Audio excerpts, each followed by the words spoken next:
listeners. Welcome to the Brothers in Influence podcast, where we stand to encourage, inspire, and add value in the areas of life, leadership, and community. I'm your host, Ian Williams. And I'm Sherrod Ledet. And I'm Shante Price, and together we are the Brothers. And we are privileged to bring you a special guest who's going to bring the influence. Let's get it. Yes. We have a special guest this evening. Mary Eniolu. I didn't get it. I tried to get it. Say it. Give it to me one more time. Eniolu. Mary Eniolu. Mary Eniolu. All right. Man, it's a blessing to have her with us today. About 2 years ago, she invited me onto her platform. And I rewatch that often, laughing at myself. Just laughing at myself of not of the content or what we were talking about, just seeing the difference of me being to now. Just being excited, but being uncomfortable. But I'm grateful as you are one of many that invited me on their platforms and even paved the way for me to even be here on this podcast with the brothers. So I'm grateful for that. So we're gonna get started here, and so everybody can know who you are and what you do. So she is a solicitor, certified trainer, speaker, and coach. Mary Eniolu is a founder and CEO of Can Do Academy, a professional training and development company committed to helping businesses grow by developing the people in the business to achieve peak performance and creating cultures where people thrive and love working together, achieve outstanding results. Mary has over 30 years of leadership and business experience, including 15 years running her own law firm. Yes, her own law firm in Maidstone, Kent, and over 10 years delivering personal and leadership development, training, and programming to business owners, senior managers, and executive teams. With particular expertise in leadership, team building, communication, resilience, mindset, and diversity and inclusion, Mary utilizes bespoke Institute of Leadership and Management approved and CPD accredited training, coaching solutions to help her clients increase efficiency, productivity, and profits by helping them lead themselves and their teams better, increasing their greatest competitive advantages, staff cohesion. She is a published author, certified human behavioral specialist, and proficient communicator. Mary loves to inspire and empower her audience to close the gap between their current performance and potential. Her down-to-earth, passionate, and engaging style of delivery enables her to authentically connect with any audience to bring transformational change. Mary sits on the board of a local Maidstone-based charity and serves as a volunteer mentor to secondary school students in Maidstone area in Kent. So, as some of you may have heard, the Maidstone or Kent, Mary is what some people will say across the pond. She is in the UK. We are 5 hours different. So once again, I'm grateful for you being here. So we're going to start out, Mary, we're going to start out with one quick question. What is one of those key principles in your life that has brought you from to where you are, based on, because you wanted to come to where you are, right? You're a great leader. You have the Can Do Academy. A matter of fact, congratulations, 4 years, right? On that. But you weren't always here. So what is one of those key principles that led you to where you were to where you are today? Thank you for the question, Shorty, and thank you so much for having me. It's a delight to be on this platform with you. That's a really good question, and it has to be in the name of my business, Can Do Academy. I would say the principle that's probably the most important that's brought me where I am today is just that can do attitude.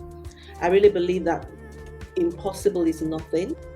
And so, and I think I got that from my father from a very early age. My father instilled that in all of us to say, you can absolutely do anything you set your mind to. And he taught us that and he showed us that in his life. So for me, just knowing that anything is possible, I just need to set my mind to it. That's probably, I would say, the most important principle that I've lived my life by that's brought me where I am today. Can do, right? That can do mentality, that mindset, Yeah. gets you over those things that's holding you back. That is something that's like you said, you got that from your parents, right? From your father. And so, but those are things that's they aren't just inherited. You have to learn it. You have to realize who you are, right? That you have to know that you can do something, right? That self-awareness, being able to know who you are and what you're capable of doing. Yeah. So that's great. Absolutely. Another thing, you are married, you have children. So as a mother, right? How do you teach your children some of these principles? Because I know you have great expectations for them. All parents have great expectations for their children. One of my favorite things I tell people often is that you can't, at the same time, you can't live up to someone else's expectation. So there's a balance with parents, right? Too often parents do want, they try to live out their lives, right? through their kids, because life happened, they had kids, they got married, so they couldn't fulfill some of those dreams, right? But how do you instill those principles into your children? Yeah, I've got kids. I've got 3 boys. They're all adults now. Our youngest has just gone off to university, and just looking back, I would say we always seize the moment. My husband and I, we always seize every teachable moment, because something could happen. It could be at the dinner table, or it could be something that happened in school, and they come back and they tell us. We always just lived constantly seizing those teachable moments to impact knowledge, to impact a lesson. So and also leading by example. I love the theme of the podcast that talks about influence. I think we influence in so many ways that we're not even conscious of. I was just talking about my father. I bet he wasn't deliberately setting out to be a role model, but he ended up being a role model in my life by the way he lived, the things he taught us. And so I think just constantly being on the lookout for those teachable moments to help them understand whatever has happened is happened. What are you going to learn from it? So they used to tease us, and maybe we're watching a movie, and then they go, "Oh, the next thing mom's going to ask is, what did you learn from that?" But I think life is one big school, and you always have to constantly be learning. So yeah, for me, just looking back, I think it's that, just using every opportunity to instill a lesson, instill a principle. But also the other big thing was leading by example. So them hearing how we speak to each other, how we speak to them, how we relate with our friends, how we lead from the front. I think all of that is been how we've tried to prepare them for the real world. Awesome. I think that's a great example of producing habits within them, because if you're watching a movie and they're already thinking this is what mom's going to ask, when they're not around you, they're thinking the same way, right? They go to see a movie or they're having a conversation. And that helps them think things out, right? Because they've kind of been geared to doing that. So I think that's a great example of habit working in one's life to be able to make one better. So you are successful, and I believe you're still you haven't hit your peak yet. Absolutely not. So on your journey, so this is the Brothers and Influence podcast, and so those we're bringing on for season 3, we want you to share your influence with others, right? We want you to be able to bless others with some of the things you've learned, or those principles that has helped you out in your life. So on your journey of success, kind of a 2-part question. The first thing is, what would be the key things you would share with women specifically on the success journey, right? What was those key things you would share with them that would help them be successful, right? Those, because you being where you are right now, you had some hills, you had some valleys, right? And I also know you're a believer, so you know, we can talk about that too. You can throw that in there of how that has guided you, right? You've been in ministry, right? You're all around successful, what I would say. So the first part of it is women in particularly, you know, what would you share with them? And then the next part of it is, as a whole, is how has your faith impacted you on this journey? I think that's a really interesting question, and to try and answer it, I mean, I've had a long journey, as you can imagine. I started my law practice in 2005, and when I started, people said to me, "Oh, that you're crazy, you know, trying to do this. You know, it's going to be too difficult." And all of that. I mean, I suppose I had a number of ceilings to break through. You know, I'm an immigrant. I wasn't born in the UK. I migrated to the UK in 1993. I had just lost my father, and I came to the UK to sort out his estate. And I thought I was going to spend 3 weeks, and then I met the man I'm now married to, and I never went back home. And that's how I got to start to live in the UK. And I say that because I wasn't born in the UK, so I had to retrain to be able to practice law in the UK. I was already qualified as a solicitor as a barrister in Nigeria, but I had to retrain to practice here. And obviously I'm Black, I'm a woman, and not only am I Black and I'm a woman, I wasn't born in the UK. So I had a number of things stacked up against me. And in a world, in the legal world especially, where at that time anyway, when I started, it was very male dominated, very, you know, sort of, and then as a business owner, when I started in 2005, it was very, in terms of those that were partners or law firm owners, it was very heavily middle class, middle-aged, you know, males. Yeah. And so I had a choice to either step back into my comfort zone, as we say, or to say, no, this is what I want, and I'm gonna carve out space for myself. I'm gonna take my place here. I belong here, and I'm not gonna wait for permission to step up and take my place, because I've done my work. I'm qualified in 2 jurisdictions. I don't care what you think, I qualify. And so I think the advice I would give to women, because I think we're very especially for women, it's easy for us to want to hide our shine, as I like to say. It's very easy for us to hide our shine, because we don't want people to talk about us. We don't want to rock the boat. We just want to stay in our place, whatever our place is. And my advice would be prepared to come out of your comfort zone, and don't wait for permission. Don't wait for anyone's permission to step up and do what it is you say you want to do. And be prepared to fail. Be prepared to humble yourself, because, so I set up my practice in 2005. I ran my law firm for about 15 years before I started Kandu Academy, which was a completely different industry. As you can imagine, it was like starting from ground zero, learning everything I needed to learn about this industry. So it could have been easy for me to just say, you know what, I can't take this. To go from a place of success, coming to a place of just starting afresh, it wasn't easy.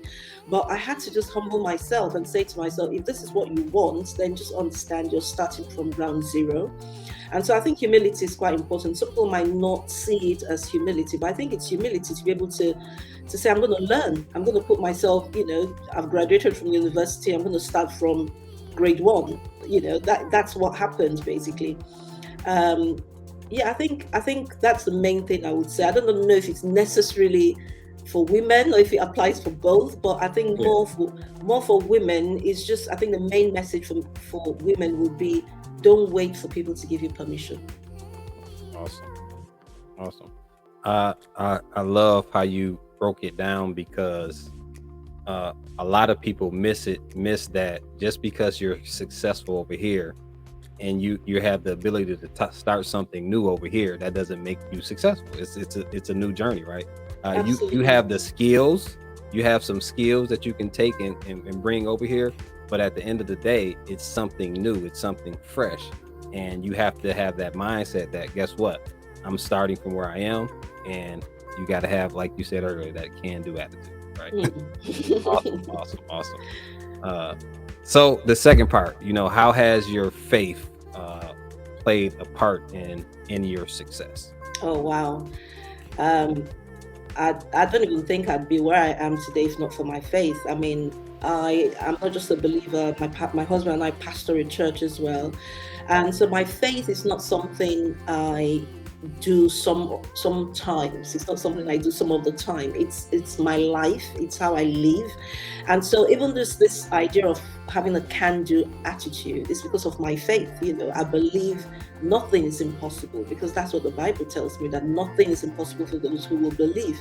And so I run this group called the Achievers Academy, and most of them are non-believers, but they all know I'm a person of faith. And just last Monday we had a session, and we're going through the book Think and Grow Rich, and it's a really good book for me that positions me to be able to talk about my faith, because there's a lot in there that alludes to the supernatural and the spiritual, even though it doesn't quite talk about Christianity. And I was saying to them, I'm not trying to project my faith on you, but I would be inauthentic and I would not be real if I was talking about human potential and the possibilities and not talk about the spiritual aspect, because that's the most important aspect, And so for me, my faith, knowing that I've got, the Almighty God, the creator of the universe, He's got my back, whatever happens, that gives me boldness, that gives me confidence, that gives me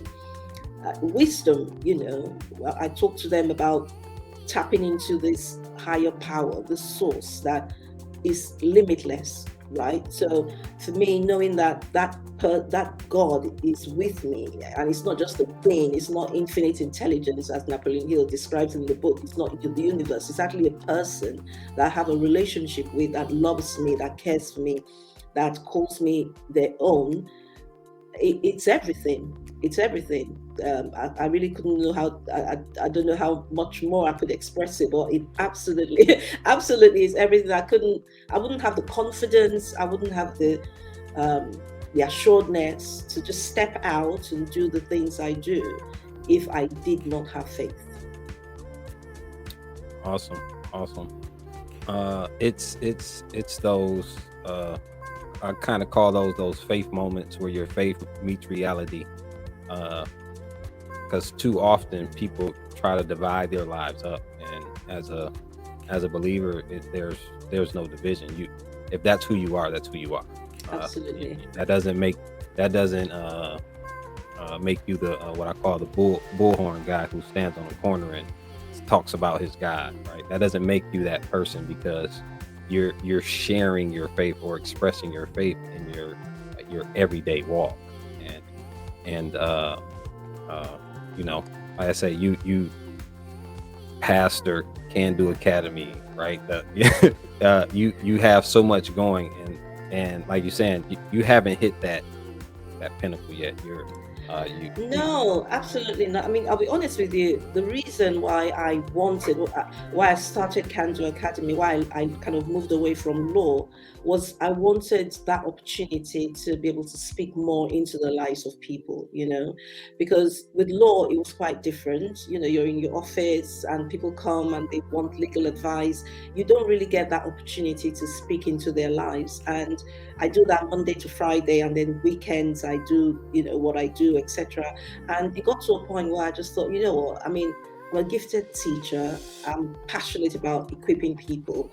There has to be more for me than this. It wasn't the money, because the law firm was very profitable, but I just needed to position myself in an arena where I could actually speak into the lives of people. And so coming into training and coaching, it's perfect for me. All day long, that's what I'm doing. And because it's all about helping people with their lives, it's so easy then for me to be able to share my faith, because we're talking about real life issues. So for me, that is the big cherry on the top. The other day I was coaching a client, and at the end she said to talk about some struggles she was having at home because she was struggling with work-life balance. And I was able to give her counsel and talk about some of the things that my husband and I have used in our own relationship that's helped us. And if I was still in my law practice, I wouldn't have been able to do that, because probably by the time they get to me, they're talking about divorce, So it's a blessing for me to be able to marry my market and my ministry, which was what I wanted. So I feel really blessed. Awesome. We need to get a little bit of that up in there. So I'm going to ask you this question different, because you're a woman. Because I ask people, what do they think of when they say brothers, and when you think of brothers and influence? So what do you think if I switch it up, women and influence? What do you think of that? I think, as you know, Shote, we believe in the Maxwell leadership team that everybody has influence, and that is so true. Everybody has influence, but if I'm going to be honest, I think women have more influence. Women have more influence than anybody, because if you think about it, we are the ones who raise the kids, or mostly anyway. The woman is the one with the kids, and the kids are the future. I always say, if you can empower a woman, you empower a family, you empower a community, you empower a nation. So women are very influential, not just in the home, in every way, and not necessarily positional influence. So we may not have the position, but we definitely do have the influence. So if you're a woman out there, I really want you to know that you've got power and you've got influence with your friends, with your husband, with your children. And so that comes with responsibility. It says with great power comes great responsibility. So I always talk about the question is not whether we have influence. The question is, how are we going to use our influence? Who are we going to influence? So for me, when I think about women in influence, it's knowing that you've got power, whether you're in a position of power or not. And so to be more mindful and more intentional in how you use that power in influencing your kids, in influencing your husband, in influencing your friends, your colleagues, So women in influence is powerful. You heard it, brothers. She said, if you can influence a woman, you can change the world. Absolutely. Awesome. So if you had an opportunity to do one thing outside of what you're already doing, I would say one thing to change the course of someone's life, what would it be? It would have to be to introduce them to Jesus. That's the most important thing that I could do. And everything I do in life, I try and lead that way. If the person is not a believer, that's where my ultimate goal is. Understanding, obviously, that we all live life on different levels, different stages. So I'm not going to try and push, I'm not going to try and force. I'm just trying to be there for that moment and trying to sow seeds that somebody else could water and somebody else might reap the harvest in future.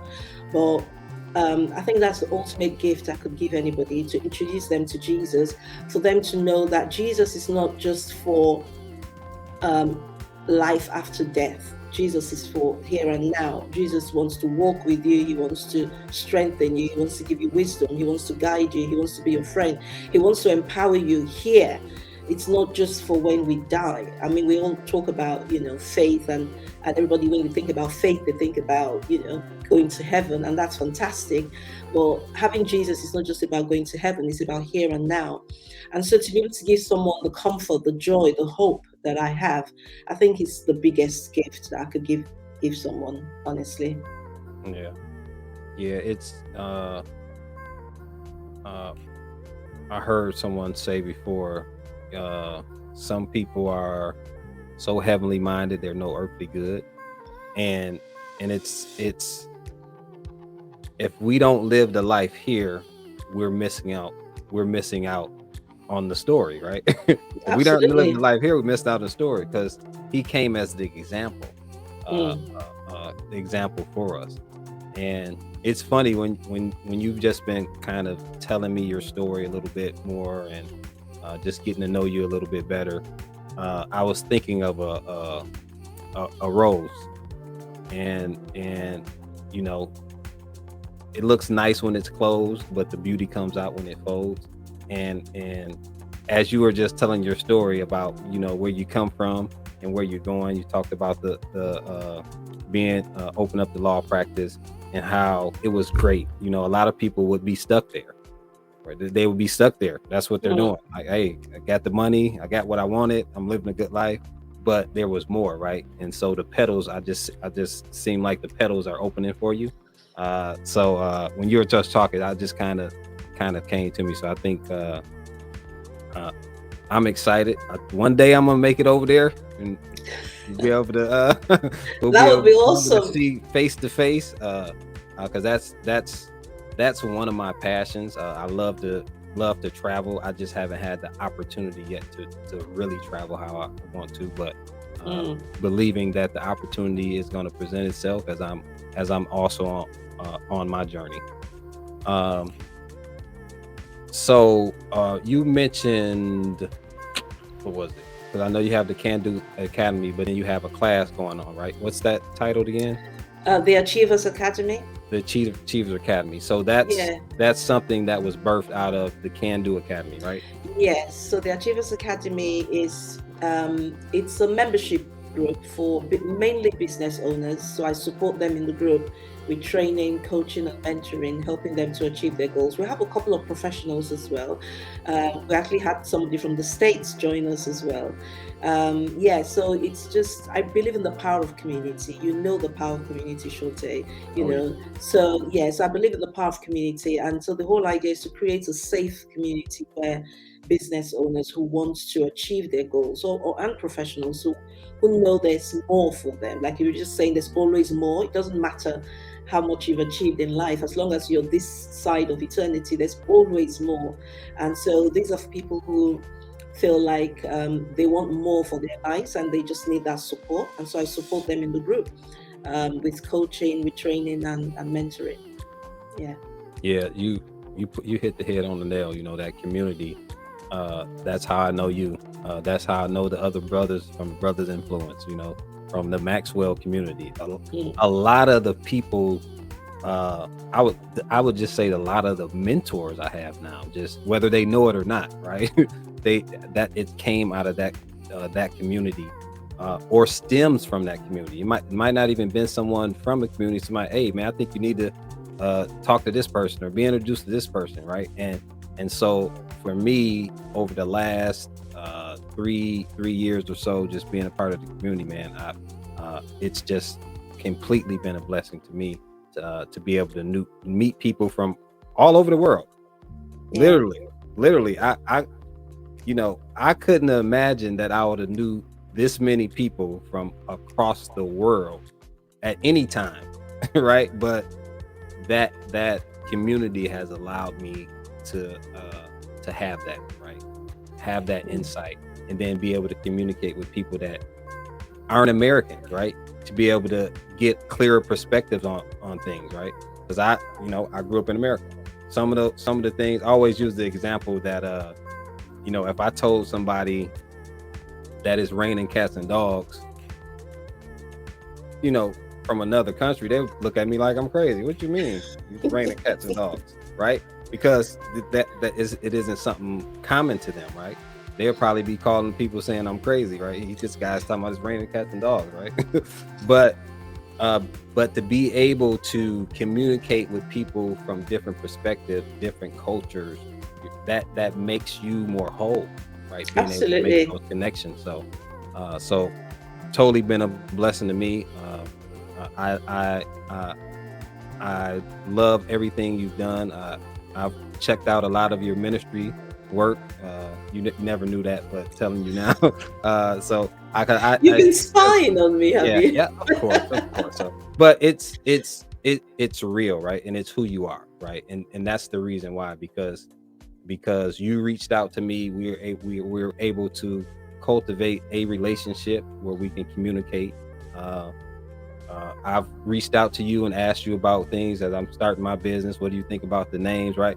And it was for a reason, for a purpose. And I believe that I'm a believer, so I believe that God made those connections for a purpose. So I got one more question as we're finna wrap up, and then I'm gonna allow you to let the people know how they can get in touch with you. So the last question is favorite quote or favorite book, and how that has consistently worked in your life. Oh gosh, there's so many. I'm gonna go with a quote because I love quotes. And there's so many to choose from, but I'm gonna go with. Can I go with two? Yeah. Okay, I'll go with two of my favorite quotes. One is by Carl Jung that says, "Until you make the unconscious conscious, it will direct your life, and you'll call it fate." And and that is so powerful, and that is so true, because there's so many people who, because of the way they believe and their perception and the way they think, they're creating things in their lives that they don't want, and they don't even realize that they're creating those things in their lives because they're unconscious about it. And that's the power of coaching. So that's one of the reasons why I'm passionate about what I do. I want to help people be more self-aware about what's going on in their lives and how they're creating their lives in the way they think, in the way they speak, So that's one of my favorite quotes. And the other one, I can't remember who said it now, but he says, in a world of change, the learned, or rather, no, say it again. In a world of change, the learners will inherit the earth, while the learned will find themselves beautifully equipped to deal with a world that no longer exists. I love that quote, because it just reminds me I have to constantly be learning. And we are in a world of change, rapid change. I mean, it's all around us. The things that's happened in the last 2 years, we would have thought, gosh, it would take us 10 years, So we are in that rapid change. So every one of us just have to constantly be learning, constantly be unlearning, constantly be just growing ourselves, really. So those are two of my favorite books. Awesome. Mary, we thank you. Thank you for coming on the podcast and being able to share a little bit of your life with the people. So if someone wants to get in contact with you, how can they do that? Well, I'm on all those, but not all. Most of the main social media platforms: Facebook, LinkedIn, Instagram, as Mary Eniolu, or my website address is candoacademy.net, and that's probably the easiest way. candoacademy.net, and there's a contact form there. People can reach me through that. Yeah. Awesome. So, Mary, all the way from across the pond in the UK, came to join us this evening, and I am grateful, and we're gonna see you next time. We're out. Thank you, Shote. Thank you.